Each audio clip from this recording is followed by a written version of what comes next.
Hello there guys, what is going on? Son of Chelsea back here again for another video, and as you can see by the title, today we're going to be looking at the top 5 things we have learned from Chelsea this season. Starting off with number 5, which is Chelsea's youngsters are good enough. Now, when Frank Lampard returned in the summer, there was a lot of debate and discussion about how much Chelsea's youngsters would feature under Frank Lampard, because we had the transfer ban, no ability to recruit a load of new players, and it very much felt like this was the best chance to break that glass ceiling for the club's next generation. And once those players did get a chance, there was a lot of debate about whether they were going to be good enough, whether they were going to be able to handle the pressure of playing for Chelsea Football Club.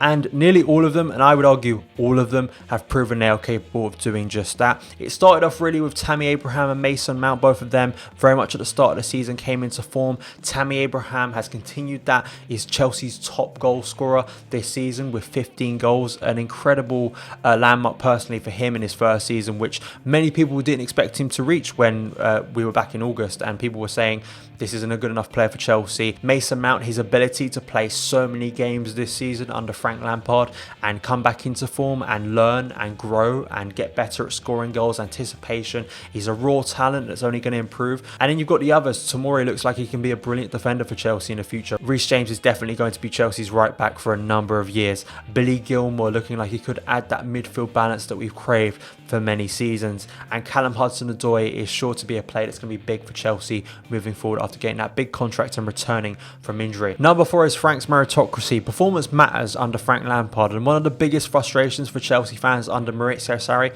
was that wasn't the case. There were many players who underperformed regularly and still got starts, but under Frank Lampard it's a completely different story. And Frank does practice what he preaches. He doesn't just say it in press conferences and then changes it when he picks a starting 11. If you are good enough, if you play well in one game, you will more than likely get a chance in another game. As he says himself, he's not too concerned about the age or experience of a player. If they're good enough, if their performance level and commitment to the cause is good enough, he will play them. And I look in the other direction where he drops players if they aren't good enough. Kepa, he wasn't scared to drop Kepa for a number of weeks for Willy Caballero, and he told Kepa, he put it out there publicly, every player in my squad is in control of their destiny.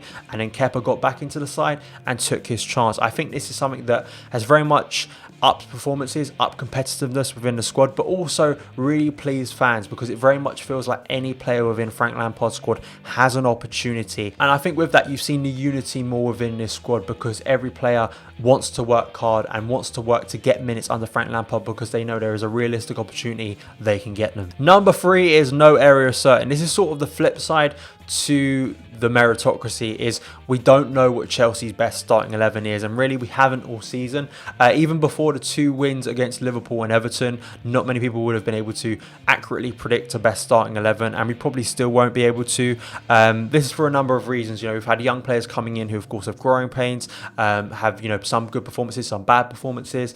We've got older players in the squad who are aging, who need to be probably shipped out and leave the club soon, and you've got players sort of with question marks over their head. So it's sort of a jumble mix of players as well, a jumble mix of players that aren't Frank Lampard's really. You know, you look Maurizio Sarri, Antonio Conte, players like that have been bought under their regimes. Although he has introduced young players, he hasn't been able to buy any of his own players, and every position on that pitch is very much up for grabs. Kepa's very much come back into form, but will he be Chelsea's long-term number 1 at that back 4? What's the best defensive partnership? The midfield has been imbalanced all season. Pretty much the front 3 has usually been quite consistent in terms of the players that play there. You know, Willian has got a lot of minutes this season. Christian Pulisic looked really good. Tammy Abraham, Chelsea's top scorer, and Olivier Giroud coming into form. But still, we are unsure and uncertain about what Chelsea's best and strongest starting 11 is, and we probably won't find that out till Frank Lampard has more experience and is able to bring in more players that he wants, and some of the players that are currently in the squad move on.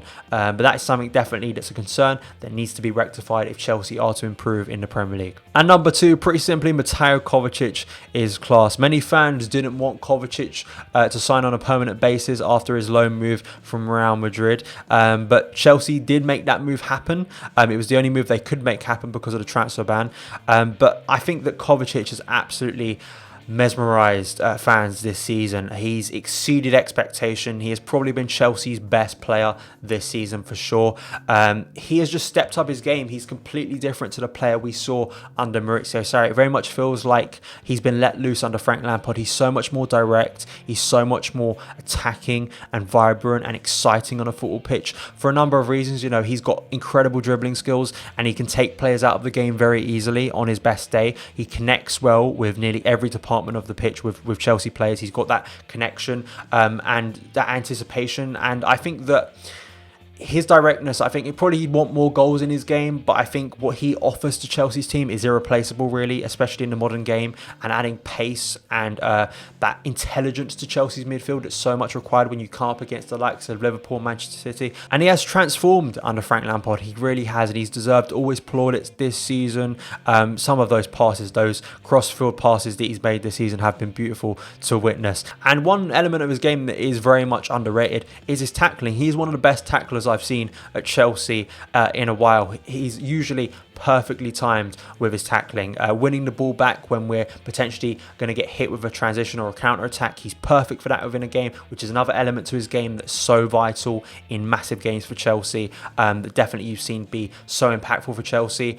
And I think when we do eventually get to the end of the season, when Chelsea do have their Player of the Season awards, I'm pretty sure the Croatian will be top of that list. And number one, Chelsea are moving in the right direction. When Frank Lampard became Chelsea's head coach, to many fans it felt like a dream scenario, and there was that sort of hope that he could create something special at Stamford Bridge. And although there have been setbacks and frustrations this season, you need to understand the limitations and struggles Frank Lampard has. You know, the transfer ban, the injury list, bringing in young and experienced players, and as we've said already on this list, he needs to bring in his own players and strengthen key areas of the pitch. But really, we have seen some high moments for Frank Lampard. We've seen some big wins, Ajax away, beating Spurs back-to-back this season with Jose Mourinho at the helm was special for Frank Lampard and his players. And then the Arsenal win as well away from home was absolutely incredible with that Tammy Abraham late winner, a special moment within the season. And of course recently beating Liverpool and knocking them out of the FA Cup.